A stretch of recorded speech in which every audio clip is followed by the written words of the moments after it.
So students, अब हम चलते हैं अपने थर्ड लर्निंग आउटकम की तरफ, जो कि है AC servo Motors. So students, अब हम डिस्कस कर रहे हैं अपने एसी सर्वो मोटर्स के लिए। तो यहाँ पे आप कंस्ट्रक्शन देख सकते हो। आपका ये जो, अब आप देख सकते हैं ये जो है हमारा रोटर है, ठीक है। यहाँ पे आपने दो वाइंडिंग यूज किया, और ये हमने आपको सर्वो मोटर के इंट्रोडक्शन में ही बताया था कि आप दो वाइंडिंग यूज करते हैं और इसका जो कंस्ट्रक्शन होता है इसलिए आपके टू फेज इंडक्शन मोटर के बराबर होता है।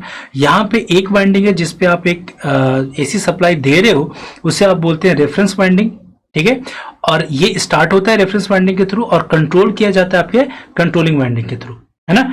और अगर देखें तो ये जो कंट्रोल जो वाइंडिंग है और जो रेफरेंस वाइंडिंग है, इन दोनों के बीच में 90 डिग्री का डिस्प्लेसमेंट है ना। यानी कि इन दोनों के बीच का जो वोल्टेज और करंट और जो फ्लक्स, जो मैग्नेटिक फील्ड जो क्रिएट हो रहा है, उन दोनों के बीच में जो आपका एंगुलर डिस्प्लेसमेंट है वो 90 डिग्री का है, ठीक है। तो अब इससे क्या होगा कि आपका जो रोटर होगा वो रोटेट करेगा, क्योंकि फ्लक्स प्रोड्यूस होगा तो ऑब्वियस सी बात है वो रोटर को कट करेगा। रोटर को कट करेगा तो उसमें वोल्टेज इंड्यूस करवाएगा, करंट प्रोड्यूस करवाएगा, तो आपका रोटर मैग्नेटिक फील्ड भी क्रिएट होगा, जो कि एक यूनिट डायरेक्शनल टॉर्क आपके रोटर पे अप्लाई होगा। बट इसका जो इसकी जो स्पीड है उसको आप कंट्रोल कर सकते हैं अपने रेफरेंस वाइंडिंग और कंट्रोल वाइंडिंग के बीच का एंगुलर डिस्प्लेसमेंट को कंट्रोल करके।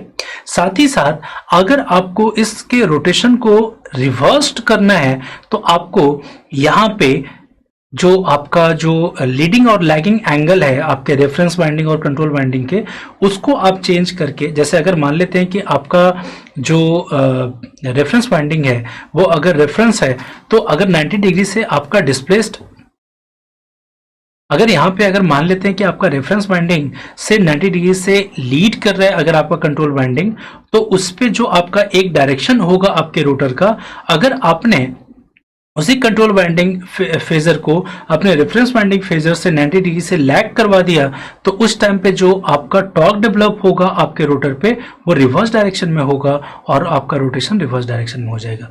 यानी कि हम ये कह सकते हैं कि आपका जो एसी सर्वो मोटर है उसके रोटर को हम रिवर्स कर सकते हैं अपने रेफरेंस वाइंडिंग और कंट्रोल वाइंडिंग के बीच के एंगल को लीडिंग और लैगिंग बना करके, ठीक है। साथ ही साथ आप इसके स्पीड और पोजीशन को कंट्रोल कर सकते हैं अपने कंट्रोल वाइंडिंग के फेजर, कंट्रोल वाइंडिंग और रेफरेंस वाइंडिंग के बीच के एंगल को मेंटेन करके, ठीक है। तो ये है आपके एसी सर्वो मोटर का वर्किंग प्रिंसिपल।